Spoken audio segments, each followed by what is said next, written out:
আপনারা দেখছেন এক টুকরো পৃথিবীর খবর নিউজ বাংলা। আপনাদের কথা নিউজ বাংলার খবর।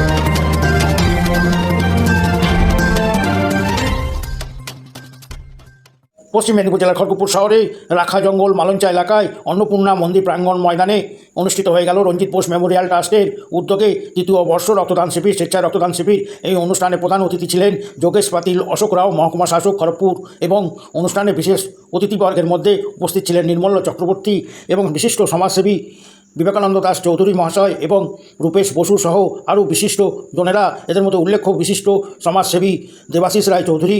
এবং অনুষ্ঠানে আকর্ষণ ছিল যে রঞ্জিত বোসের সমাজ জীবনে কীভাবে সমাজের মূল্যায়নে সমাজসেবা করে গেছিলেন।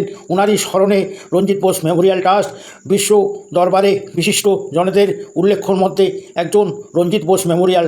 উনি রঞ্জিত বোস নামে বিখ্যাত ছিলেন।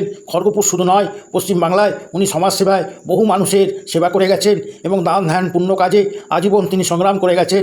এই সমস্ত চাপা ইতিহাস এক টুকরো সূত্রে জানা গেছে বহু মানুষ ভালো ভালো কাজ করে এবং সমাজের উন্নয়ন করে, যাদের নাম এক টুকরো কলমেও কেউ লেখে না। ধন্যবাদ সবাইকে। News reporter.